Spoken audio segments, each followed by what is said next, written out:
Remember the good old days when we... Wait, how old is my audience? Okay, that's old enough. Jesus Christ.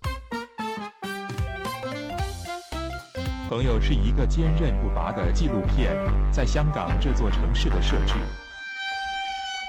Remember the good old days when you used to boot up the old family computer, wait 25 minutes, if by some miracle it did turn on, launch the good old Counter-Strike source. The game with the most unbelievably broken weapons known to man, literally no team balancing, and most importantly, no ultimate goal. At all. If you were losing, you could in a very strategic move, press M and switch to the winning team. Without absolutely any consequence. Cause at the end, you would simply gain nothing from winning or losing the game anyways. The only point was to have a good time. Winning or losing was merely a choice. This place, it was a paradise. They are all gone now. It will never be the same again. In older times, video game industries used to present gamers with a simple deal. Give us money and we will give you fun. However, in current times, only half of that deal is being kept. Video games had a simple process. You buy the game and then, believe it or not, you actually own the full game. Right now, however, nah. Taking a look at old online games like CS Source or Need for Speed Most Wanted or even Stronghold, God, I feel so fucking old. There really wasn't any point to playing these games. Literally nothing. You would take nothing home from playing around and whatever happened in the match stayed in the match. There was no currency to buy the new unlockables and... Wait, did you notice the structure of that sentence? Buy the unlockables? Yeah, because we don't really unlock anything now. We just buy our way through things. So why were we even playing these games? Wouldn't they qualify as wasting our time? I mean, at least now you get to open loot boxes or buy that sweet skin with your mom's credit card. Watch this. You can't use mom's credit card without asking. If she finds out, you're gonna be in big trouble. You know how many charges she makes every day? She's not gonna notice one more. And the Oscar goes to... That's the thing, we played those games only and only because they were fun. We weren't going to end up as a giant streamer or on a leaderboard. No, we just wanted some fun and that was good enough for us. But you know the industry. Video game studios had to eventually come up with something new to get gamers to stay hooked. Cause though they were having fun, the expectations was rising. If only us poor gamers knew what was to come. So studios thought to themselves, what if we come up with a concept of a progression within our games? A mechanic that would reward you for gaining a certain valuable point, which would eventually unlock hidden content within the game, causing them to come back again and again to move higher in the progression tree, thus rising the life expectancy of our products.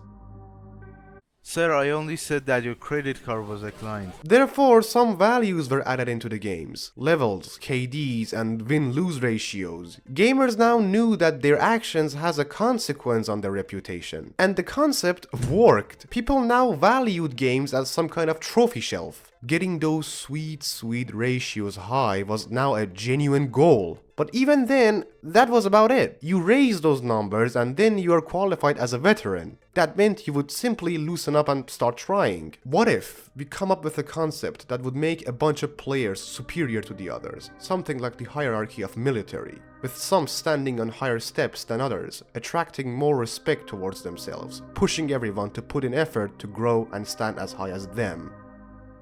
Sir, if you don't pay us, I'm going to call the cops. So ranks were added into the game. Specific game mods designed to clarify who is superior to others in the game. Though based on the logic, someone with a 0.1 KD was superior to someone with a 100 KD, just because they were carried by someone to a higher rank. This was the beginning of an era that would push away a lot of players from the games. Basically, with that huge ratios on your profile, it only meant one thing: if you're trash at the game, no one's gonna want to play with you, and I know the pain cause I was a victim. Back then, my rank used to be so low at Rainbow Six Siege, which still is, but that's not the point. No one, and I mean no one, wanted to play with me. Like, they wouldn't even give me the chance. Ultimately, I couldn't enjoy playing Rainbow Six Siege ranked with friends much often. Now this, for me and a lot of players, left no choice but to stop playing as a whole. Now, video game studios, they don't like their money back walking out the door. What if we come up with something even more desirable and eye-catching, designed to make players strive to gain? Something that you could buy with in-game currency of some kind, which would be gatherable even if you're not good at the game itself.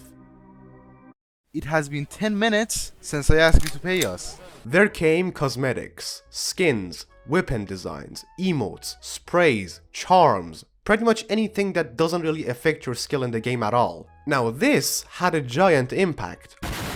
I literally remember my friends playing Overwatch with me, though they shown the worst possible performance ever seen in the game, cause they had no interest in playing Overwatch, but they found the skins cool. Now that people were invested in the idea, what better time to offer them a deal? Ladies and gentlemen, I introduce to you Battle Passes. Pay a tiny bit of money and in exchange, we will give you an opportunity to open new lovely cosmetics. Yes, you heard me right. An opportunity. We won't just give you the items, no.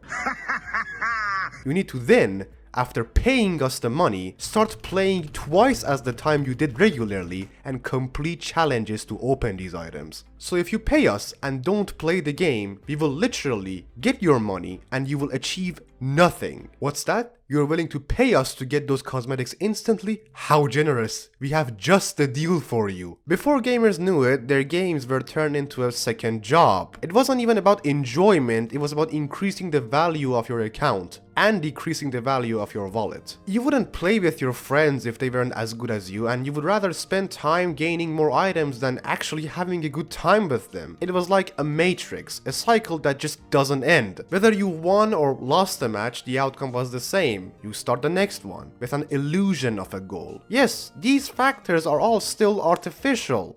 Oh.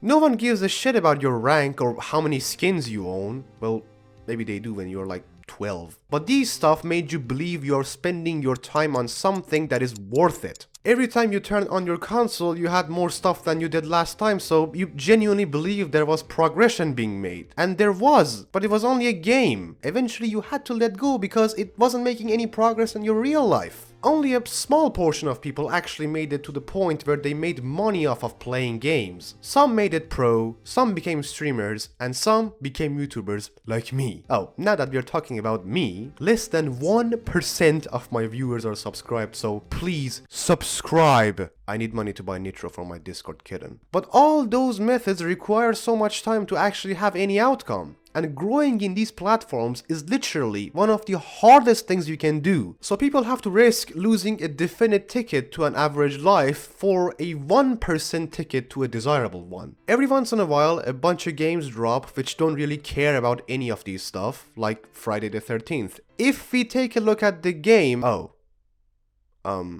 Left 4 Dead or even Payday, for example, were designed for you to enjoy your time. No battle pass, no seasons, no KD, just vibes. However, these games usually fade away as there really isn't anything to get the gamers to come back. The expectations have risen, and once they have tried everything fresh the game has to offer, they just leave. Those who stay become literal veterans. I guess I'm afraid. If video games continue to go down this path, eventually they would no longer be called video games, but video competitions. The fun is eventually getting sucked out of them and turning them into something more addictive to get the players to come back. And video games are one of the very few good things in this world. I don't know how or what, but I hope something eventually comes in the industry that would eventually change the formula of online games for the better.